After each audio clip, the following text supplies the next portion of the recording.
आज की इस तहरीर में हम बात करेंगे कुल उस्मान की किस्त नंबर 174 के मुतालिक और ये भी देखेंगे कि डायरेक्टर और प्रोड्यूसर की टीम ने इस दफा कहानी में क्या नया पेश किया है। लेकिन सबसे पहले एक नजर डालते हैं उस अहम पहलू पर जो हर बार सवाल उठाता है। क्या कुल उस्मान की टीम खुद अपनी दुश्मन बन चुकी है? पिछली किस्त यानी 173 ने जबरदस्त रेटिंग हासिल की जो पहले से बेहतर थी।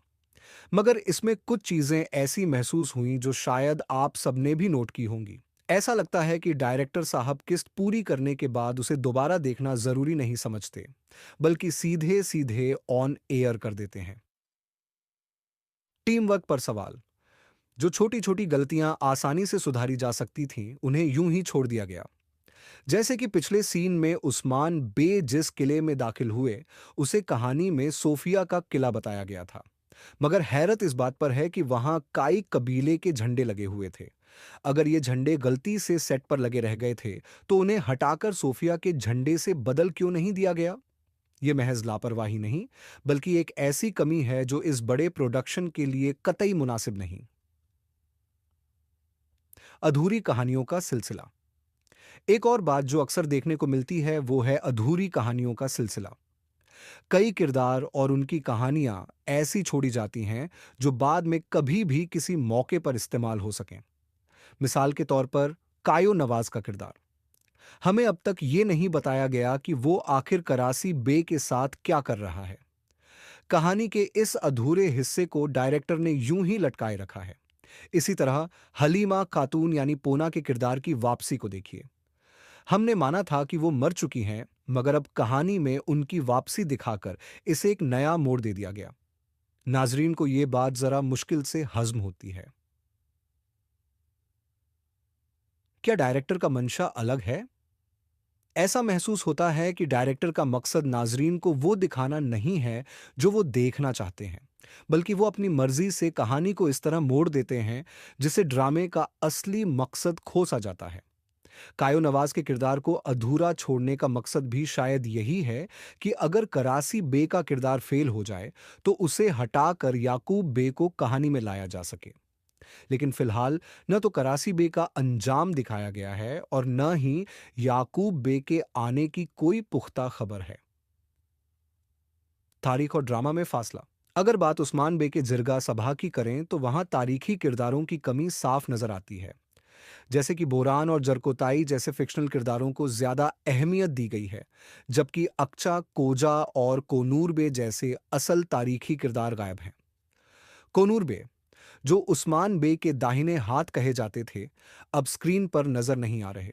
इसका कारण यह है कि उन्हें अब एक और बड़े प्रोजेक्ट सलाहुद्दीन अयूबी में शामिल कर लिया गया है।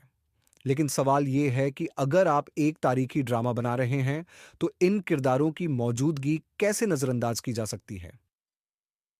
मानदार, मलहून खातून और बाकी किरदारों की वापसी का सवाल। नाजरीन अक्सर पूछते हैं कि मलहून खातून का किरदार वापस आएगा या नहीं। इसका जवाब यह है कि अगर डायरेक्टर चाहें तो उन्हें किसी भी वक्त कहानी में वापस लाया जा सकता है। लेकिन इस बात की संभावना कम है, क्योंकि मलहून खातून का किरदार निभाने वाली अदाकारा फिलहाल दस्तयाब नहीं है। अब बहरहाल, किस्त नंबर 174, आने वाले हालात। अब बात करते हैं अगली किस्त में होने वाले वाकयात की। जैसा कि आपने देखा होगा, पिछले एपिसोड के आखिर में उस्मान बे को एक तीर लगा है।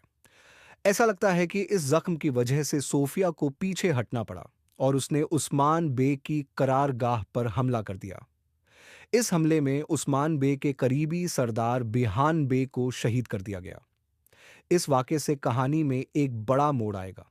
इसके अलावा बेगम खातून के बारे में भी अहम खुलासे होने की उम्मीद है। ऐसा लगता है कि कायो नवाज ने उनके भेद जान लिए हैं। जम बारसकती, नाजरीन की ख्वाहिश और कहानी का रुख था। नाजरीन की ख्वाहिश है कि कहानी को तारीख के करीब लाया जाए, मगर ऐसा लगता है कि डायरेक्टर ने इसे महज एक ड्रामा बना दिया है। अब देखना यह है कि आने वाले एपिसोड्स में डायरेक्टर इस कहानी को किस दिशा में लेकर जाते हैं। अंतिम ख्यालात में ड्रामे की मौजूदा रेटिंग कुछ वक्त के लिए बढ़ सकती है, लेकिन अगर कहानी को इसी तरह अधूरा और उलझा हुआ रखा गया, तो ये ड्रामा अपने आखिरी सीज़न तक पहुंच सकता है। हमें उम्मीद है कि आगे के एपिसोड्स में कहानी को सुधारने की कोशिश की जाएगी। सलामत रहें और हमारी अगली तहरीर का इंतज़ार करें। वसलाम। ऐसा लगता है कि इस ज़ख्म की वजह से सोफिया को पीछे हटना पड़ा और उसने उस्मान बे की करारगाह पर हमला कर दिया।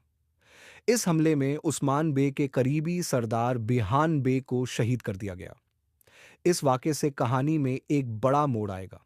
इसके अलावा बेगम खातून के बारे में भी अहम खुलासे होने की उम्मीद है।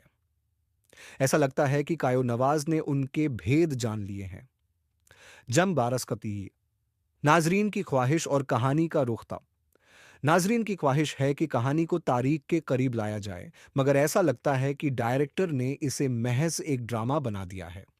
अब देखना यह है कि आने वाले एपिसोड्स में डायरेक्टर इस कहानी को किस दिशा में लेकर जाते हैं। अंतिम ख्यालात में ड्रामे की मौजूदा रेटिंग कुछ वक्त के लिए बढ़ सकती है, लेकिन अगर कहानी को इसी तरह अधूरा और उलझा हुआ रखा गया, तो ये ड्रामा अपने आखिरी सीज़न तक पहुंच सकता है। हमें उम्मीद है कि आगे के एपिसोड्स में कहानी को सुधारने की कोशिश की जाएगी। सलामत रहें और हमारी अगली तहरीर का इंतज़ार करें। वसलाम।